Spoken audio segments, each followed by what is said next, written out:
ہاں جی، یہ نبوت کی بات ہو رہی ہے. اچھا جی ٹھیک ہو گیا. اب میں آپ کے سامنے رکھنے لگا ہوں سورہ جمعہ کا کانٹیکسٹ پورا. یہ میرا چوتھا نقطہ ہے اس آیت کی تفسیر کو صحیح معنوں کے اندر سمجھنے کے لیے. تو احمدی دوست بڑی غور سے میری توجہ سے میری بات سنی. سورہ جمعہ جو ہے یہ مدنی سورت ہے. اس کے 2 رکوع ہیں. پہلا حصہ جو ہے وہ 7 سے 6.5 7 ہجری کا ہے. اور جو دوسرا رکوع ہے بڑی عجیب بات ہے کہ وہ پہلی یا دوسری ہجری کا ہے. کیا بات ہے؟ یعنی سورہ جمعہ 2 رکوع ہیں. جو اوپر والا رکوع ہے پہلا وہ رکوع 7 ہجری یعنی پہلا حصہ بعد میں نازل ہوا ہے اور دوسرا حصہ پہلے نازل ہوا ہے. بڑے غور سے آپ نے گفتگو سننی ہے. سورہ جمعہ کے 2 رکوع ہیں. پہلا رکوع جو ہے وہ 7 ہجری اور دوسرا رکوع پہلی یا دوسری ہجری یعنی پہلے. مگر سورت میں رکوع اور آیتوں کو رکھنے کے اعتبار سے جو پہلے نازل ہوا ہے وہ دوسرے نمبر پر ہے اور جو بعد میں نازل ہوا ہے وہ پہلے نمبر پر ہے. یہ بڑی حکمت ہے, اس کو سمجھنا. اچھا, اس پر اگر کسی نے بڑی پیاری گفتگو پڑھنی ہو تو وہ سید ابو الاعلی مودودی صاحب رحمۃ اللہ علیہ کی تفہیم القرآن میں جو سورۃ جمعہ کا انہوں نے پورا کانٹیکسٹ بیان کیا ہے نا, وہ اگر کوئی بندہ 2 پیجز یا 3 پیجز کا وہ ہے, اگر پڑھ لیں تو آپ کو بڑا مزہ آئے گا. اور میں خصوصی طور پر احمدی دوستوں کو کہوں گا کہ آپ ضرور پڑھ لو. ٹھیک ہے, تاریخی حوالے سے ہے وہ, کوئی اس میں آپ کو ایسا کوئی مسئلہ نہیں ہوگا. آپ اس کو ذرا پڑھیں, آپ کو پتا چلے گا کیا ہے. میں اس کا خلاصہ نکال دوں. ٹھیک ہے, تو ٹینشن نہیں ہے. جس نے شوق پڑھنا تفصیل سے وہ پڑھ لے, جس نے نہیں پڑھنا تو میں اس کے لیے خلاصہ نکال دیتا. تو 2 رکوع تھے, اس ترتیب سے وہ نازل ہوئے. جمعہ جو ہے اس کی فرضیت, اس پر میں نے ایک پوری ورکشاپ کی ہوئی ہے, انشاءاللہ ان قریب میں اس کو اپلوڈ کر رہا ہوں آواز حق کے اوپر. ایڈیٹنگ کر رہا ہوں کیونکہ وہ ویڈیو میں ریکارڈ ہے, ویڈیو میں آنا نہیں چاہتا, تو میں اس کو ایڈٹ کر کے اس کو میں آڈیو کی شکل میں چھوٹے چھوٹے کلپس آواز حق کے اوپر آنے والے دنوں کے اندر بڑا ایک لمبا میں نے ریکارڈنگ کروائی ہوئی ہے, کافی پہلے ویڈیو ریکارڈنگ ہوئی ہے, مگر وہ اس کو میں چھوٹے چھوٹے کلپس کے اندر آڈیو کے اندر کروں گا کیونکہ ویڈیو میرا نہ پلان ہے نہ میں چاہتا ہوں. اچھا, جمعہ جو ہے اس کی فرضیت مکہ کے اندر ہو گئی تھی آخری دنوں میں, مگر چونکہ مکہ کے اندر اجتماع نہیں ہو سکتا تھا تو جمعہ جو ہے اس کا پہلا اجتماع جو ہے وہ ہجرت کے بعد مدینہ کے اندر مسجد قباء کے قریب ہوا ہے. ٹھیک ہے نا. بعض افراد کہتے ہیں کہ یہ ایک صحابی 10-12 کے قریب لوگ تھے وہ اکٹھے ہو گئے. بہرحال یہ تفصیلی گفتگو ہے کہ جمعہ کہاں ہوا, کیسے ہوا. خود نبی پاک صلی اللہ علیہ وسلم نے پہلا جمعہ جو ہے وہ رستے کے اندر پڑھا ہے. ٹھیک ہے, جو جمعہ آپ کا آیا ہے وہ مدینہ کے رستے میں آیا ہے. یعنی جمعے کی جو فرضیت اور ادائیگی ہے یہ ہجرت کے فوراً بعد شروع ہو گئی. اب یہ میں کیوں بیان کر رہا ہوں, سورہ جمعہ میں جو آخری رکوع ہے وہ یہ چیز بیان کر رہا ہے کہ جب منبر پر نبی پاک صلی اللہ علیہ وسلم خطبہ دے رہے تھے تو چند لوگ 12 لوگوں کے علاوہ, احادیث میں اور تفاسیر میں آتا ہے کہ 12 لوگوں کے علاوہ اکثریت جو تھی وہ لوگ تجارت کرنے کے لیے چلے گئے کیونکہ وہ ذہنی طور پر تیار نہیں تھے خطبے وغیرہ کے لیے. کو ایک ڈیکورم کا پتہ نہیں تھا کہ پروٹوکول کیا ہے. ابتدائی زمانہ تھا, جمعہ نیا نیا متعارف ہوا تھا, اس کا ذکر ملتا ہے آخر میں. مگر جو پہلا رکوع ہے اس میں ذکر یہودیوں کا مل رہا ہے. اب مزے کی بات یہ ہے کہ یہاں پر جو ٹرم امی استعمال ہوئی ہے وہ جیوز کے کانٹیکسٹ میں استعمال ہوئی ہے, اہل کتاب کے کانٹیکسٹ میں. جیوز امی جب کہتے تھے نا, اب میں آپ کو اس کا بھی تھوڑا سا بیک گراؤنڈ سمجھاتا ہوں, یہ بڑی چیزیں بڑی لنکڈ ہیں, اس کو بڑے غور سے آپ نے سننا ہے. سلیمان فارسی کا بھی اسی کانٹیکسٹ میں ذکر آیا تھا, اور سلیمان فارسی فارس کے آتش پرست تھے جنہوں نے یہودیت اور عیسائیت قبول کر کے وہ مدینہ میں آئے تھے. کیوں؟ کیونکہ ایک عیسائی پادری نے جو اہل کتاب تھا پیش گوئی کی تھی کہ کھجوروں والا جو شہر ہے نا یثرب, یہاں پر وہ آخری نبی آئے گا جس کا ذکر ہماری کتابوں میں ملتا ہے.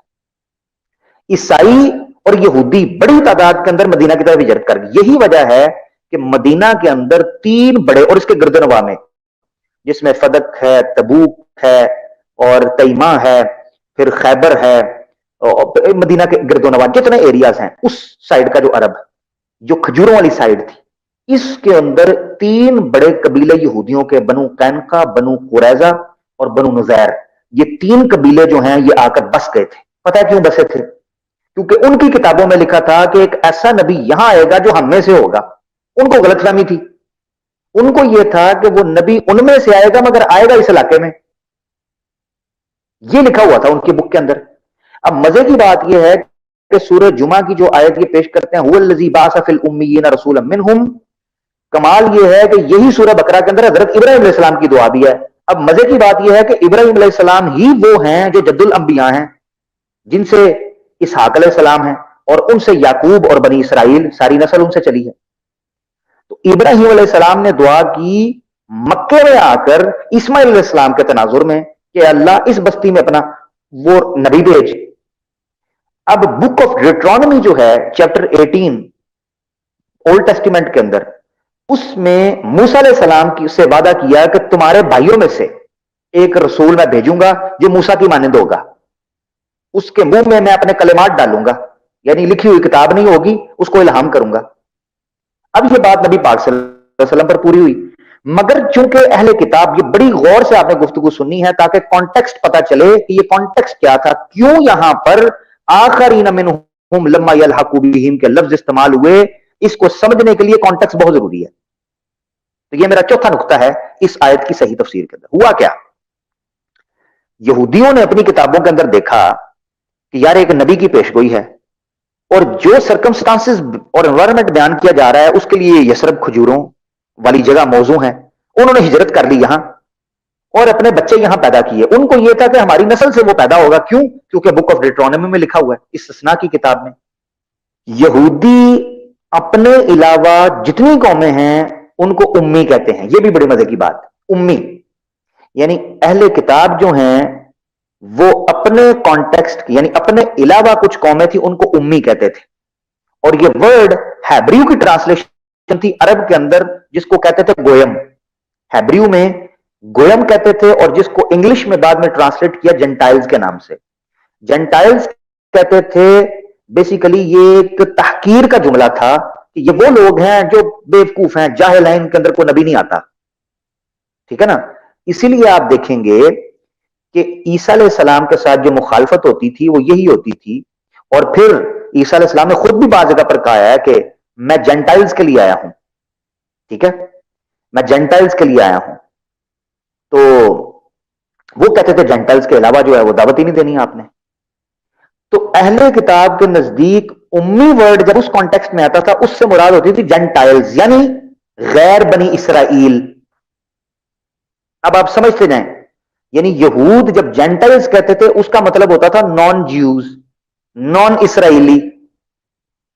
اب وہ کون بنتے تھے جہاں وہ رہ رہے تھے؟ عربس.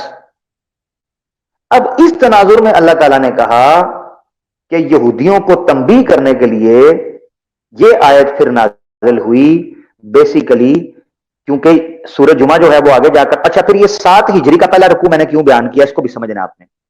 7 ہجری ہی وہ ہے جس میں خندق کے بعد صلح حدیبیہ کے بعد کا یہ زمانہ ہے اور خیبر ہوئی ہے. یہودیوں کو جب شکست دے دی ہے، یہودیوں کا غرور توڑا ہے، کیونکہ یہودی یہ سمجھتے تھے کہ they are the chosen people, وہ منتخب نمائندے ہیں اللہ کے، اور جو مرضی کریں ان کو کوئی پوچھنے والا نہیں. تو اللہ نے جب ان کے بقول امیوں میں سے نبی نکالا، یعنی نان اسرائیلیز اور نان جیوز میں سے، جنٹائلز میں سے، تو اللہ نے یہاں پر اس دعا کو پورا کیا جو ابراہیم علیہ السلام کی. یہ ہے وہ کانٹیکسٹ. تو پہلا رکوع وہ نازل ہوا ہے خیبر کے زمانے میں، خیبر کے زمانے میں. ابھی اس کی حکمت میں بیان کروں گا کہ دوسرا رکوع جو ہے اس کو آگے کیوں لگایا گیا ہے. یہ مودودی صاحب نے بھی بیان کیا ہے، بڑی پیاری علت ہے وہ، مگر ابھی آپ کانٹیکسٹ سمجھیں. تو پہلا رکوع جو نازل ہوا ہے وہ 7 ہجری کو ہوا ہے تقریباً، جو کہ خیبر کا زمانہ ہے. اور خیبر، غزوہ خیبر جو ہے، درہ خیبر جو اکھاڑا تھا شیر خدا نے، علی المرتضیٰ نے رضی اللہ تعالی عنہ، تو یہودیوں کی جو پاور ہے وہ ٹوٹی، ان کا غرور ٹوٹا. ان کو پتا چلا کہ وہ جس نبی کا انتظار کر رہے تھے وہ ان میں سے نہیں، وہ ان کے غیر میں سے آ گیا ہے. اب یہ چیز ان کے حسد میں اور بغض میں اضافے کا باعث بنی. یہی وجہ ہے کہ وہ لوگ مائگریٹ کر کر پرشیا اور رومن جو سرحدیں تھی، بفر سٹیٹس تھیں، ان کی طرف چلے گئے اور آخری دم تک یہ سازشیں کرتے رہے. اب ان میں سے نبی آ گیا، کن میں سے؟ جنٹائلز میں سے. اللہ نے بیسیکلی یہاں یہودیوں کی تنبیہ کے لیے یہ رکوع نازل کیا پورے کا پورا، یہ بیان کرنے کے لیے کہ تمہارے غیر میں سے نبی آ گیا ہے. تو یہ کہا کہ هو الذی بعث فی الامیین رسولا منہم یتلو علیہم آیاتہ ویزکیہم ویعلمهم الکتاب والحکمہ وان کانوا من قبل لفی ضلال مبین وآخرین منہم لما یلحقوا بہم، اور دوسرے ان میں سے ہیں جو ابھی تک نہیں ملے. کیا مراد؟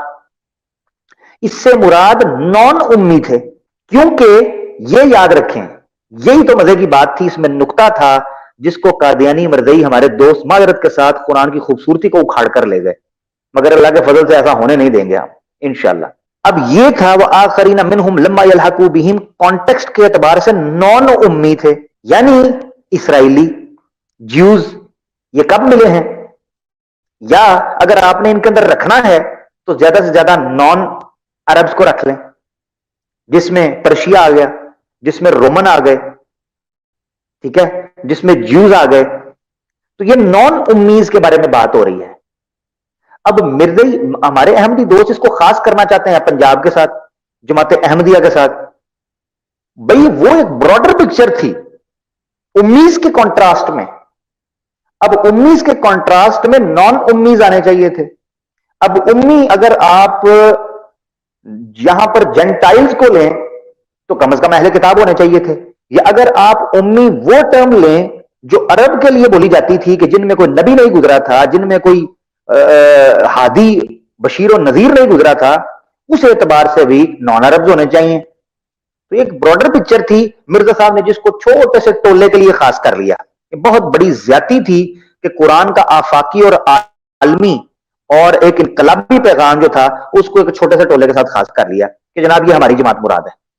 اچھا، اب کوئی پوچھ سکتا ہے کہ یہ جو یہودیوں کی تم بات کر رہے ہو یہ اپنی طرف سے چھوڑ رہے ہو، تو آیت نمبر 4 جو ہمارے احمدی دوست پیش کرتے ہیں ذالک فضل اللہ، یہ بیسیکلی ان یہودیوں کا اعتراض کا جواب تھا جو یہودی کرتے تھے. یہودی یہ کہتے تھے کہ محمد صلی اللہ علیہ وسلم جو نبی بن کے آ گئے ہیں اور کہتے ہیں میں وہی نبی ہوں جس کا ذکر تمہاری کتاب کے اندر ہے، یعرفونہ کما یعرفون ابناءہم، النبی الامی الذی یجدونہ مکتوبا عندہم فی التوراۃ والانجیل، کہ میں وہ نبی ہوں، نبی پاک صلی اللہ علیہ وسلم وہ نبی تھے کہ جن کے بارے میں تورات اور انجیل کے اندر لکھا پاتے تھے، وہ یعرفونہ کما یعرفون ابناءہم، اپنے بیٹوں کی طرح نبی پاک صلی اللہ علیہ وسلم کو پہچانتے تھے.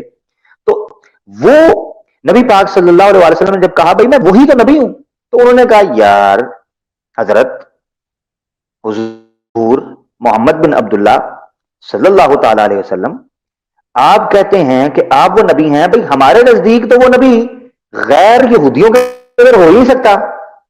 تو اس کا جواب تھا یہ آیت جو ہمارے احمدی دوست بیچارے سمجھے نہیں. یہ تھا جی اس کا جواب، آیت نمبر 4 ذالک فضل اللہ یؤتیہ من یشاء واللہ ذو الفضل العظیم. وہ یہ اللہ کا فضل تھا، اللہ نے اگر نان جوز کے اوپر کر دیا اور ابراہیم علیہ السلام کی دعا سے کر دیا، یا تمہیں سمجھنے میں غلط فہمی لگی کہ وہ صرف اور صرف یہودیوں میں ہوگا تو یہ تمہاری بیوقوفی تھی. اللہ کا فضل تو جس پہ وہ چاہتا ہے کرتا ہے، واللہ ذو الفضل العظیم، اور اللہ بہت بڑے فضل والا ہے. وہ تمہاری طرح تو نہیں سوچتا نا نسلی تعصب کی وجہ سے کہ نہیں جی نہیں یہودیاں دے وچ نبی ہونے چاہیے، نہیں جی نہیں عیسائیوں میں ہونے چاہیے، نہیں جی نہیں جناب یہ نبی ہونا اپنی مرضی کا نبی نہیں، وہ اللہ فضل والا ہے. اب اس کی علت خود اس کانٹیکسٹ کے اندر بیان ہو گئی کہ یہ عامر حق کی اپنی بات نہیں ہے. آگے اللہ تعالیٰ نے بیان کیا ہے کہ یہودیوں کو زجر و توبیخ کیا ہے. آگے دیکھیں آیت نمبر 5 کہتے ہیں مثل الذین حملوا التوراۃ ثم لم يحملوها كمثل الحمار يحمل اسفارا. کہتے ہیں کہ یہودی اعتراض کرتے ہیں کہ جی ہم تو بڑے پڑھے لکھے تھے، ہم تو اسکالر تھے، یہ امیوں میں نبی آ گیا ہے، جینٹائلز میں، نان جیوز میں، تو ہم تو پڑھے لکھے ہیں. تو اللہ تعالیٰ نے کہا تمہارے پڑھے لکھوں کی مثال، تورات اٹھائے ہوئے کی مثال ایسی ہی ہے جیسے گدھے نے اپنے اوپر کتابیں اٹھائی ہے، تم پڑھتے تو ہو نہیں.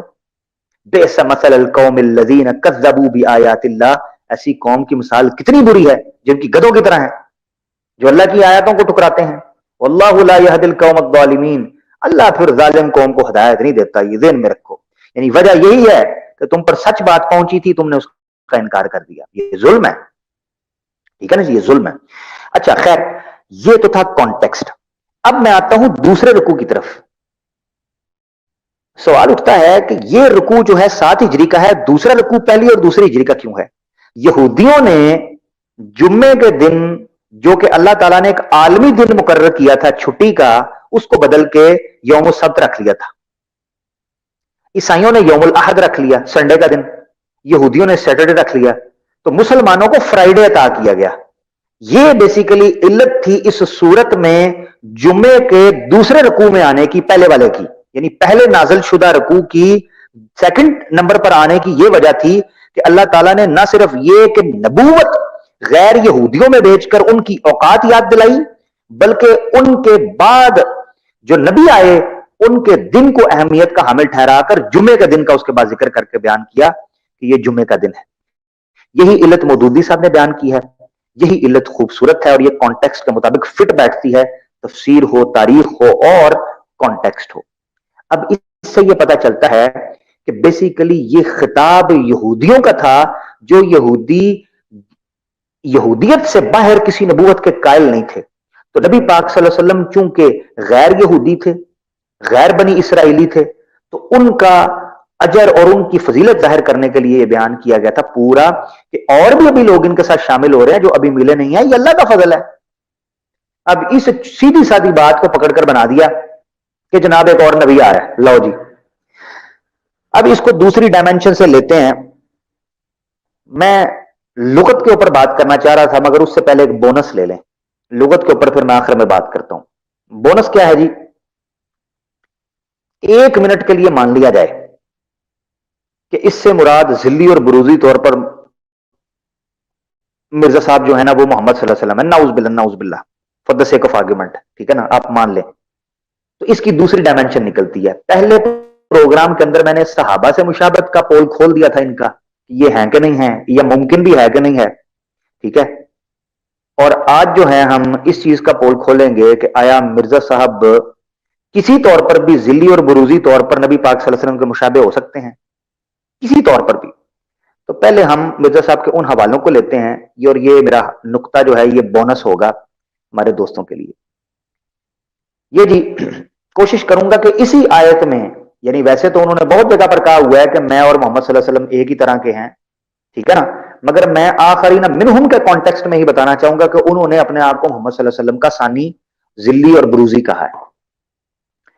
روحانی خزائن جلد 18 صفحہ 212 کہتے ہیں آیت آخرین منہم لما یلحق بہم, بروزی طور پر وہی نبی خاتم الانبیاء ہوں, یعنی میں, مرزا صاحب کہہ رہے ہیں کہ میں وہی نبی خاتم الانبیاء ہوں, اور خدا نے آج سے 20 برس پہلے براہین احمدیہ میں میرا نام محمد اور احمد رکھا ہے, اور ریڈ الرٹ, اور مجھے حضرت صلی اللہ علیہ وآلہ وسلم کا ہی وجود قرار دیا ہے.